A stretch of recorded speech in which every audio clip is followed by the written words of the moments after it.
Halo Sobat Dua, selamat datang kembali di Dua Talks, Inspired to Inspired. Nah Sobat Dua, hari ini nih kita masih ngebahas soal dunia pertoksikan.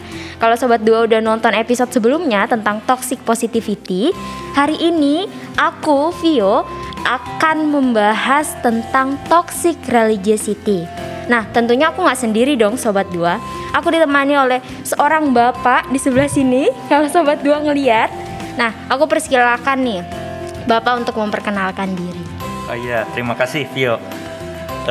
Saya Handi Hadiwitanto, saya adalah dosen di Fakultas Teologi Universitas Kristen Duta Wacana.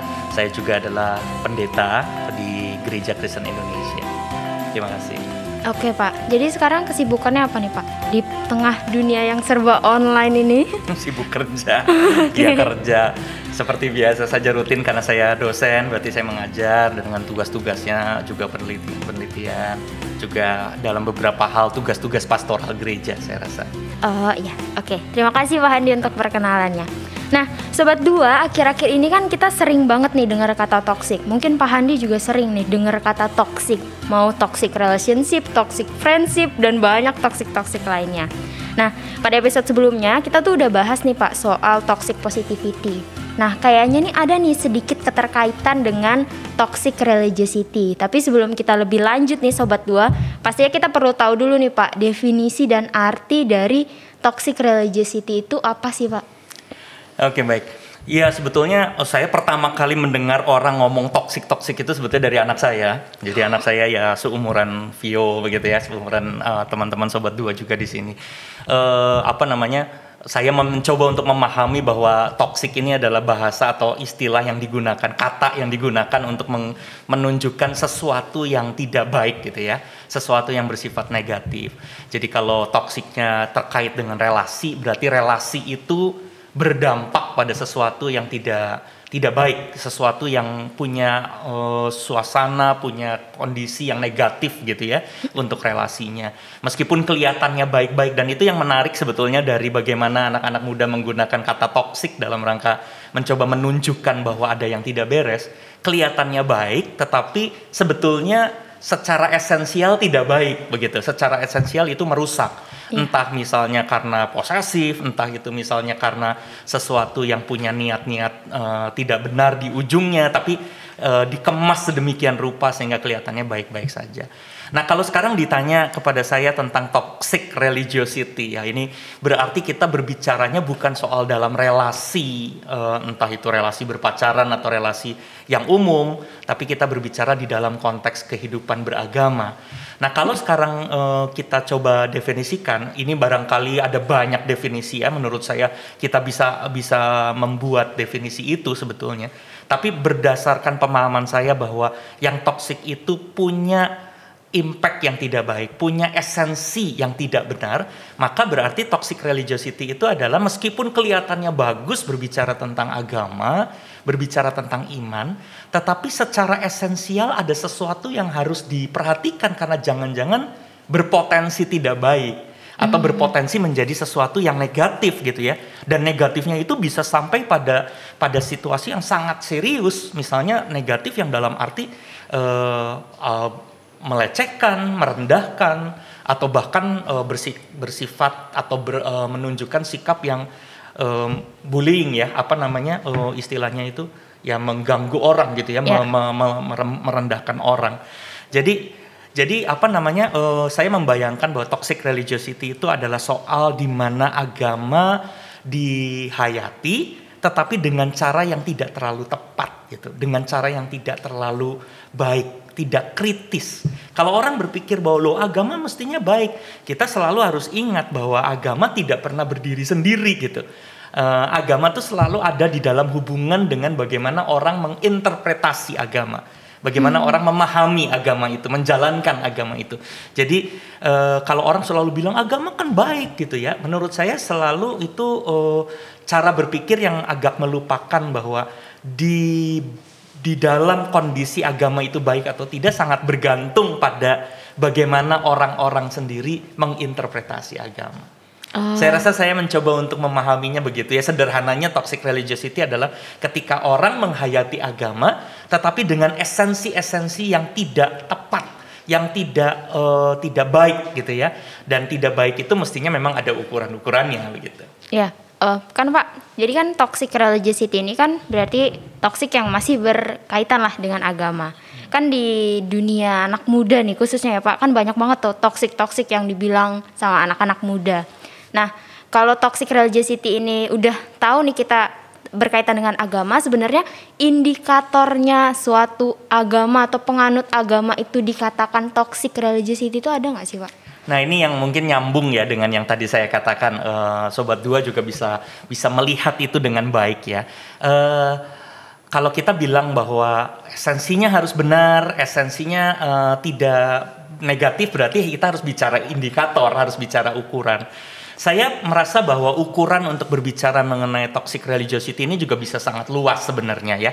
Tapi saya mencoba untuk membuat beberapa atau menyampaikan beberapa pemikiran saja setidaknya yang jadi concern saya.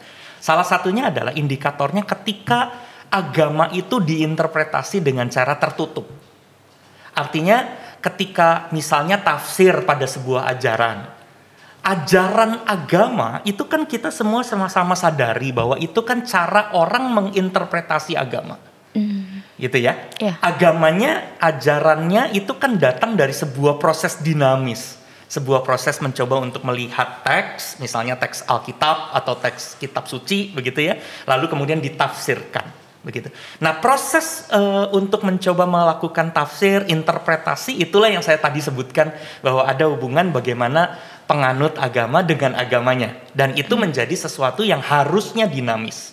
Yeah. Karena apa dinamis? Karena pengetahuan kita berkembang, karena pengalaman orang di sekitar kita juga berubah-ubah. Jadi ada sesuatu yang harusnya bisa membuat tafsir itu menjadi sesuatu yang dinamis, yang terbuka. Tafsir pada 200 tahun yang lalu tidak persis sama lagi ketika kita menafsirkan teks yang sama 200 tahun kemudian gitu loh. Ya, apa yang kita lihat di abad ke-21 pada saat ini dengan semua perubahannya harusnya membuat kita bisa melihat ajaran-ajaran juga dengan cara dan pendekatan yang semakin baru, dinamis. Itu yang saya bayangkan. Nah, kalau ditanya oleh Vio, apa sih yang akan membuat agama menjadi toksik? Salah satunya menurut saya adalah ketika kita tidak pernah mau melihat bahwa dinamika dan perubahan di sekitar kita itu adalah bagian dari kita harus menginterpretasi agama dengan cara yang lebih dinamis. Tertutup gitu, yang bahasa saya tadi di awal. Tertutup, sempit, kaku. Jadi ngelihatnya selalu dengan cara yang sama. Dan itu akan membuat akhirnya macam-macam. Salah satunya ya, misalnya contohnya, salah satunya adalah ketika banyak orang yang mengaku beragama dan percaya Tuhan, tetapi di tengah-tengah pandemi seperti sekarang itu berpikirnya sangat fatalistis misalnya. Tidak mau untuk berpikir dengan cara yang kreatif, melihat ini semua sebagai hukuman, dan kemudian ya sudah diam saja menunggu apakah Tuhan akan menolong ataukah tidak, berharap menolong, jadi kelihatannya beriman, tapi sebetulnya dia tidak melakukan apa-apa. Dan agama seperti itu menjadi agama yang fatalistis dan barangkali menjadi sesuatu yang tidak cukup punya makna gitu loh di tengah-tengah kehidupan. Dan jangan-jangan itulah yang membuat orang-orang jadi hidup kelihatannya beriman kepada Tuhan, tetapi dengan cara yang tidak terlalu tepat gitu ya di tengah-tengah kehidupan. Jadi buat saya ketertutupan itu indikator yang paling serius. Ketertutupan. Ya. Oke, Sobat Dua, sebenarnya jika kita lihat sekilas nih, kalau Sobat Dua udah nonton episode sebelumnya Pak, toxic positivity itu sebenarnya berkaitan nih sama toxic religiosity. Ya, semua dunia pertoksikan ini sebenarnya ada kaitannya. Jadi ketika seseorang itu sebenarnya toxic dalam agamanya, tapi dia berlindung nih di balik perasaan empati. Jadi seakan-akan karena agama ini dianggap benar, jadi ketika sedang berelasi pun muncul nih perasaan-perasaan empati tapi berkedok toxic religiosity. Nah sebenarnya Pak, ada nggak sih hubungan antara si toxic ini dengan toxic religiosity? Jadi lebih ke relasinya gitu Pak. Ya mungkin saya rasa ada ya tentu hubungannya. Hanya saya sedikit memutar. Jadi empatinya itulah yang dijadikan kedok untuk kemudian kita berpikir bahwa atau menunjukkan seolah-olah kita sudah benar, tetapi sebetulnya belum tentu kan begitu ya kira-kira. Ya saya rasa persoalan yang muncul ya di dalam pembicaraan mengenai toxic ini, termasuk juga toxic positivity, itu kan adalah kelihatannya dia bersikap secara baik begitu ya, positif, tetapi sebetulnya dia menyembunyikan sesuatu yang secara esensial salah kembali lagi. Jadi kalau saya ditanya apakah ada hubungannya, buat saya ya mungkin ada hubungannya, dan hubungannya itu berkaitan dengan soal keberanian seseorang untuk betul-betul memang membuka diri misalnya ya. Jadi tidak tertutup tadi itu ya, betul-betul membuka diri untuk melihat, untuk bicara secara kritis, untuk melihat apa yang paling mendasar di dalam relasi yang sedang dibangun itu. Agama itu kan juga pada dasarnya sebetulnya relasi kan. Ketika kita bicara tentang toxic positivity, saya rasa juga konteksnya adalah bagaimana mencoba untuk membangun relasi. Agama yang benar menurut saya adalah agama yang menghadirkan relasi manusia dengan Tuhan tentu yang biasa dan tradisional kita pahami, tetapi relasi manusia dengan Tuhan itu kan juga relasi manusia dengan kehidupan, dengan orang-orang di sekitar, dengan alam ciptaan dan sebagainya. Nah, kira-kira relasi yang sedang diupayakan, sedang dibicarakan ini adalah relasi yang cukup besar, luas, mendalam, atau relasi yang sempit. Nah, keterbukaan untuk kita melihat ini yang menjadi penting menurut saya. Ketika kita melihat relasi dengan cara yang sempit, dengan ketidakseriusan untuk mencoba menggali apa yang seharusnya kita lakukan dalam hubungan dengan orang-orang, ya akan menghadirkan sikap positif yang kelihatannya saja tapi tidak benar gitu. Demikian juga lalu akhirnya bisa saja berhubungan dengan agama. Ketika kita melihat manusia menolong, istilah melayani saja misalnya ya, kalau di dalam agama. Di gereja kan kita biasa berbicara tentang melayani, tetapi melayani yang memang dihadirkan di dalam pemahaman yang mendalam tentang apa sih yang seharusnya kita perjuangkan di tengah-tengah kehidupan, bukan sekedar hanya kelihatannya.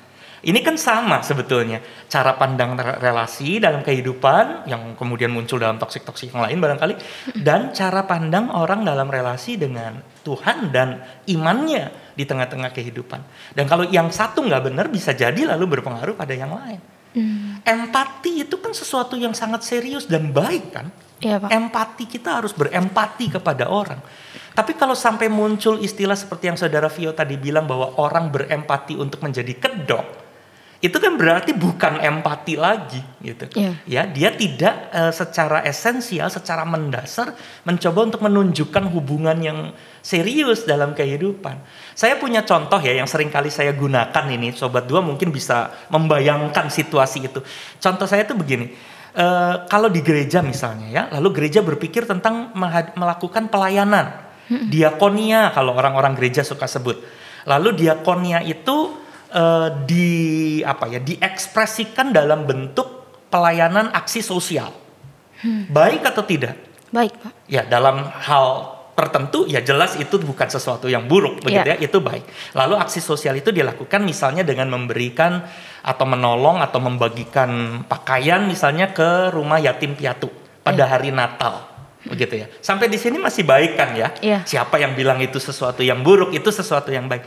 Tapi itu dilakukan satu kali pada hari Natal. Padahal kebutuhannya mungkin bukan cuma hari Natal. Kebutuhannya jauh lebih banyak dan lebih panjang. Kapan diakonnya itu dilakukan lagi? Nanti, tahun depan. Ketika Natal tahun depan. 1 tahun tidak ada kegiatan itu. Ya, kepada panti asuhan itu, kepada kegiatan-kegiatan yang lain pun belum tentu ada.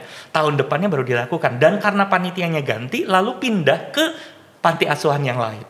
Lalu melakukan hal yang sama ke panti asuhan yang lain. Panti asuhan lain itu dapat. Baik nggak? Masih baik. Tapi apakah kebutuhannya cuma itu? Tidak. Ada sesuatu yang jauh lebih besar. Kegiatan gereja, pelayanan gereja, relasi gereja dengan orang adalah sesuatu yang baik. ketika kita perlihatkan. Tetapi apakah itu ada di dalam sebuah kedalaman, di dalam sebuah kesungguhan gitu ya, pada penggalian, dan ada dalam sebuah kontinuitas misalnya, di dalam kesinambungan yang panjang, yang lebih besar. Nah ini yang seringkali muncul di dalam cara berpikir gereja dan orang-orang beragama, karena cara pandang tentang relasi itu sebetulnya menyempit ke aktivitas, bukan relasinya. Hanya sekedar ada aktivitas, kelihatan aktivitas. Dan itu kalau ngasih sumbangan aja sih menurut saya masih oke gitu ya. Meskipun akhirnya tidak menjawab persoalan. Karena panti asuhan itu, ini contoh saja, panti asuhan itu membutuhkan sebuah kerja bersama, dan gereja mestinya mungkin ikut bareng, tidak membiarkan mereka. Dan barangkali juga tidak sendirian, artinya gereja tidak bisa sendirian. Harus bersama-sama juga dengan orang-orang lain dalam sebuah jejaring untuk bisa mendukung. Mungkin kita perlu memilih satu tapi serius daripada kita melakukan sesuatu yang sangat banyak, tetapi hanya untuk jadi pertunjukan gitu loh, tanda kutip ya. Saya sorry ini istilah saya. Pertunjukan itu dalam arti aktivisme. Jadi aktivitas-aktivitas saja yang dilakukan. Dan lalu orang berpikir saya sudah baik gitu. Nah saya rasa ini kan gak esensial. Kalau pakai definisi yang pertama, ini tuh pelan-pelan bisa menjadi sesuatu yang akhirnya toksik. Karena menghadirkan sesuatu yang tidak esensial gitu. Meskipun masih kelihatannya baik gitu ya, memberi. Nah bagaimana ketika pemahaman-pemahamannya bahkan lebih parah dari itu gitu. Jadi misalnya kita hanya berpikir bahwa relasi dengan orang itu tidak penting, yang penting hanya relasi dengan Tuhan. Relasi dengan Tuhan itu hanya cukup di dalam aktivitas gereja, seolah-olah orang yang beraktivitas di luar gereja tidak baik. Istilah lama yang masih sering dipakai nih sampai sekarang, saya tidak tahu ya Sobat Dua setuju atau tidak, tapi saya masih suka dengar duniawi rohani. Jadi cara pandang orang selalu membagi dua kehidupan, seolah-olah apapun yang dilakukan di luar gereja dan di luar aktivitas keagamaan adalah sesuatu yang lebih tidak baik, bahkan tidak baik dibandingkan orang yang melakukan aktivitas di gereja. Padahal di gereja seperti yang tadi saya tunjukkan juga barangkali tidak esensial gitu loh. Bukan tidak baik ya, bukan jahat gitu, tapi tidak esensial dan masih membutuhkan banyak keterbukaan untuk belajar misalnya. Nah, saya mencoba untuk mendefinisikan toxic religiosity di dalam pengertian seperti itu, dan rasanya bisa sangat berhubungan ya dengan cara pandang, terutama pada bagaimana cara memandang relasi, cara memahami relasi dalam kehidupan yang tidak cukup kuat, yang tidak cukup mendalam. Apa sih istilahnya kalau di Fakultas Teologi teman-teman itu suka menyebutnya cara pandang yang holistik ya, yang lebih utuh, Pak, yang lebih lengkap gitu ya, yang bisa memahami sesuatu tuh nggak cuma dari satu sisi, tapi dari beberapa sisi. Oke. Ya Pak, sebelum kita lanjut, aku mau ngingetin Sobat Dua nih, kalau podcast Dua Talks episode-episode terupdate-nya itu akan tayang di Petra FM itu setiap hari Jumat jam 13:10 waktu Indonesia bagian Barat. Lalu juga ada di Spotify dan YouTube yang akan selalu update setiap hari Sabtu jam 18:00 waktu Indonesia bagian Barat. Nah Sobat Dua, jangan lupa juga untuk follow Instagram dan TikTok Dua Talks di @duatalks. Podcast Dua Talks ini juga berkolaborasi dengan majalah Sunday, media online bagi pelajar SMA, SMK sederajat. Buat Sobat Dua yang kepo nih sama majalah Sunday, bisa cek majalahsunday.com atau platform lainnya di Twitter, Instagram, YouTube, Wattpad, TikTok, serta podcast majalah Sunday. Oke Pak, kita lanjut lagi. Nah, ngomongin soal toxic religiosity nih Pak. Sebenarnya toxic religiosity ini yang hadir dalam hidup seseorang itu berpengaruh nggak sih Pak dari rentang usia atau dari tingkat intelektualnya, IQ-nya gitu, sebenarnya ada nggak sih Pak pengaruhnya kepada diri seseorang sampai dia jadi toxic religiosity? Nah, ini mungkin bukan semuanya wilayah saya ya, artinya saya tidak bisa mengatakan bahwa saya tahu semua, apalagi ada banyak variasi saya rasa. Tapi sekarang gini ya, kita mungkin berpikir kalau orangnya makin pinter, harusnya dia tidak membiarkan toxic religiosity menguasai hidupnya. atau dihidupi oleh dia, begitu kan harusnya. Karena kita berpikir orang yang makin pintar, dia akan mencoba menjadi lebih kritis dan lebih dalam, sehingga lalu pemahaman tentang relasi, keterbukaan untuk berpikir itu menjadi lebih luas juga. Jadi kita mungkin bisa berharap bahwa orang kalau makin pintar, makin belajar gitu ya, bukan soal IQ ini ya, tapi mau belajar, mau terbuka untuk lebih banyak belajar, harapannya dia bisa menjadi lebih terbuka juga sehingga tidak membiarkan diri terjebak di tengah-tengah toxic religiosity, di tengah-tengah sikap yang salah tentang agama atau agama yang disalah mengerti sehingga kemudian menghadirkan pemikiran-pemikiran sempit. Tapi saya sendiri akan merasa perlu untuk mengatakan dalam kenyataannya belum tentu juga sih. Karena kadang-kadang ya orang kelihatannya pinter, artinya orang itu bisa belajar macam-macam. Tapi begitu udah ngomong agama, entah kenapa lalu dia memisahkan agama dari knowledge-nya, dari hidupnya. Jadi dia selalu mengatakan bahwa apa yang dia pelajari itu adalah sesuatu yang bersifat duniawi, meskipun dia tidak tinggalkan juga. Tapi kalau agama adalah sesuatu yang rohani, dan yang rohani itu nggak dihubung-hubungkan dengan persoalan yang dia sebut sebagai duniawi tadi. Nah kalau sampai terjadi seperti itu kan mau orang pinter pun juga bisa saja dia ternyata terjebak di toxic religiosity. Saya pernah punya pengalaman itu. Saya rasa Saudara Vio mungkin pernah dengar ya. Saya pernah cerita kalau saya tidak salah. Jadi saya pernah tahu seseorang, saya tidak kenal pribadi. Saya pernah tahu seseorang, dia punya gelar PhD, S3 dari luar negeri dalam bidang ilmu yang eksotis karena dia meneliti tentang luar angkasa. Dan dia bercerita bahwa dia secara ilmiah bisa bercerita berbagai teori tentang penciptaan, tentang terciptanya alam semesta. Berbagai teori, artinya teorinya kan nggak cuma satu. Dan dia tahu teori-teori itu, dia memang mendalami itu. Tapi kemudian sesuatu yang mengejutkan ketika dia mengatakan, tapi sebagai seseorang yang beriman, saya percaya bahwa Tuhan menciptakan dunia ini adalah 6 kali 24 jam. Bayangkan, saya tidak mau mengatakan Sobat Dua ada di mana posisinya dan harus di mana ya. Saya hanya ingin mencoba untuk menunjukkan bahwa dia memisahkan antara bagaimana dia memahami ilmu pengetahuan dengan bagaimana dia membaca Alkitab. Dan kita bisa lihat ya, membaca Alkitabnya sangat literal, sangat harafiah. Bahkan menggunakan istilah 6 kali 24 jam. Anak saya saja sejak SD sudah tahu bahwa ketika Alkitab ditulis di zaman itu, konsep 24 jam itu belum ada. Gitu ya. Jadi artinya bayangkan dia bisa mengatakan bahwa dia percaya bahwa Tuhan menciptakan 6 kali 24 jam.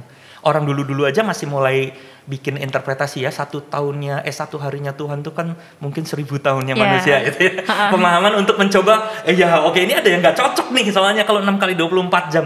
Karena konsep 24 jam itu berbeda sama sekali, baru itu.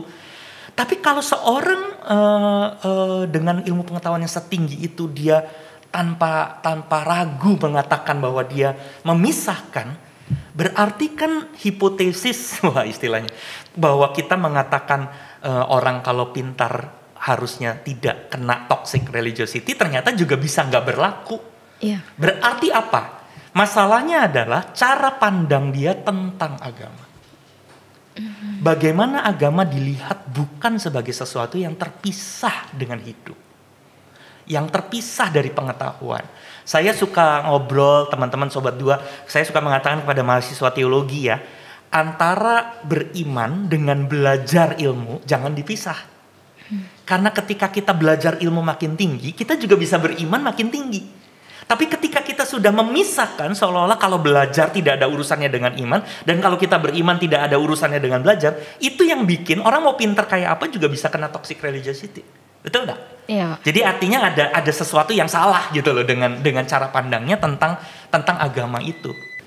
Oke, saya lanjutkan ya Saudara Vio. Jadi ya tadi gitu ya, soal rentang pendidikan ternyata juga bisa saja tidak langsung berkaitan karena cara pandangnya tentang agama.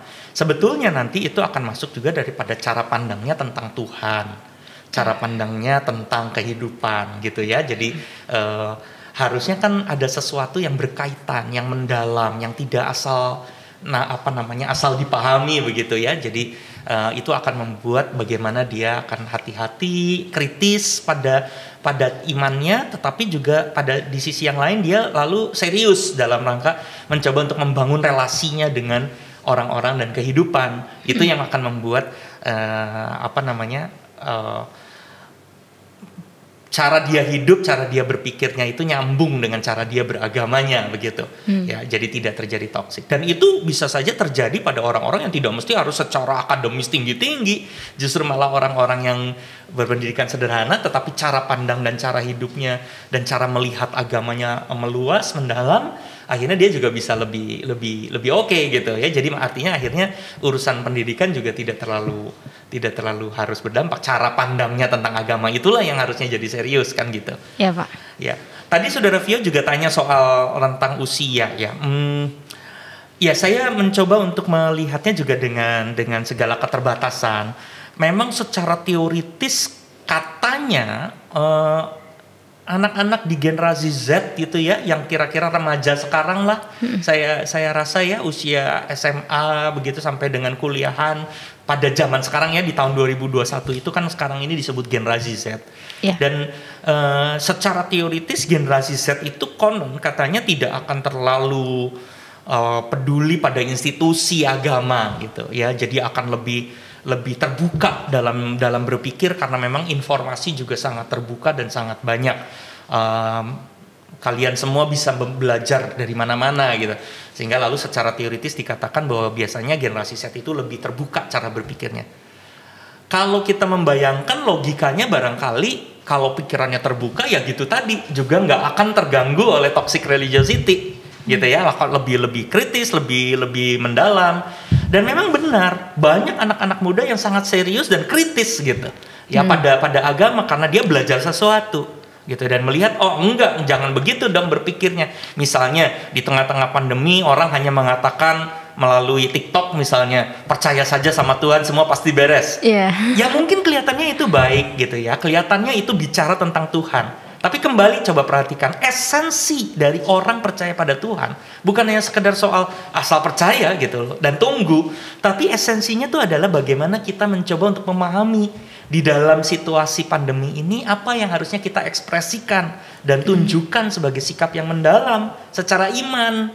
Itu ya, ini bicara tentang hubungan dengan Tuhan, hubungan dengan sesamanya, dan pendalaman-pendalaman itulah yang harusnya digali gitu loh dalam iman, bukan hanya sekedar hanya kelihatannya bagus begitu. Dan anak-anak muda generasi Z sekarang yang kritis akan melihat itu apa sih itu gitu. Itu tidak benar. Secara teori dan juga dalam beberapa fakta benar, terbukti. Tapi apakah benar berarti seluruh anak generasi Z pasti tidak terpengaruh oleh toxic religiosity? Seperti yang tadi saya bilang ya, hanya penyederhanaan agama ya, yang tidak yang tidak mendalam dalam pengertian dan relasi, yang esensinya itu tidak kuat. Apakah anak muda tidak terpengaruh sama itu? Jawabannya ternyata juga tidak selalu. Mereka juga bisa terpengaruh loh. Artinya apa? Karena ini saya belajar dari Paleo sebetulnya ya. Paleo kan pembicara sebelum ini ya. Iya, Pak. Di tengah-tengah masyarakat modern yang banyak sekali informasi macam-macam, entah melalui medsos, entah melalui platform-platform yang lain-lain. Iya. Ada kecenderungan akhirnya orang itu menjadi konsumtif. Konsumtif termasuk pada urusan agama. Jadi di tengah-tengah ada banyak pilihan, bukannya justru belajar banyak supaya makin pinter, makin kritis, tapi di tengah pilihan yang banyak, akhirnya dia hanya menikmati apa yang dia suka. Itu konsumtif. Ya, dan saya menikmati terus apa yang saya mau dengar, bukan yang beda. Kalau ada yang beda dikit, saya akan langsung pinggirkan. Saya tidak akan dengarkan. Informasinya banyak, tapi dia hanya menikmati apa yang dia mau. Itu konsumtif. Dan di dalam sikap itu, ketika itu ada dan terkait dengan persoalan iman, persoalan agama, akhirnya dia hanya suka dan mendengarkan apa yang kelihatannya baik.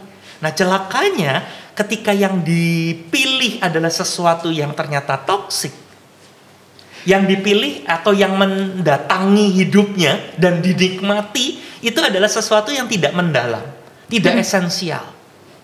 Pandemi ini karena ada orang berdosa sana di negara sebelah, misalnya. Dan itu disebarkan misalnya.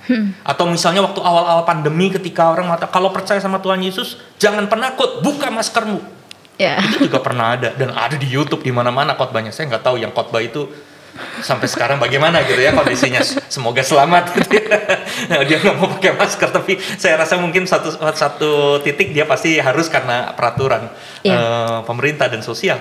Tapi itu kan cara mencoba menunjukkan sikap dalam hubungan dengan Tuhan yang sekali lagi kelihatannya baik dan tentu bukan salah dalam hubungan dengan Tuhan, tetapi tidak esensial karena tidak mencoba membangun relasi, tidak mencoba membangun kehidupan yang lebih kuat.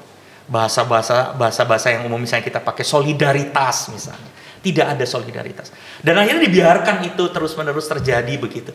Dan anak muda yang terjebak di dalam informasi yang begitu masif melalui digital platform, tapi yang disodori adalah hal-hal yang tidak esensial dan tidak relasional, toksik kan jadinya. Nah, anak muda juga bisa kena. Dan ada banyak anak muda Gen Z yang harusnya jauh lebih terbuka berpikirnya, justru malah menjadi sangat sempit berpikirnya. Bisa saja terjadi. Berarti apa? Berarti kita tidak bisa bicara juga soal melarang orang untuk melihat digital platform misalnya ya. Nggak mungkin. Satu-satunya jalan adalah kembali lagi ke bagaimana kita harus bisa menjadi pribadi yang tidak konsumtif, pribadi yang terbuka untuk belajar, jangan takut pada yang beda, mau mendengarkan perbedaan, tapi juga bijaksana untuk kemudian berdialog, gitu ya. Jadi ada kemampuan individu yang harus kuat. Pada masa sekarang menurut saya individu itu harus kuat, harus menjadi individu yang sehat. Karena begitu dia nggak sehat, dia hanya akan di drive oleh orang, oleh platform, oleh digital platform, oleh apapun yang bicara kepada kita, lalu kita mulai menikmati dan akhirnya kita nggak belajar apa-apa. Kita harus menjadi individu yang kuat. Katanya kan di dunia teknologi begitu sekarang ini.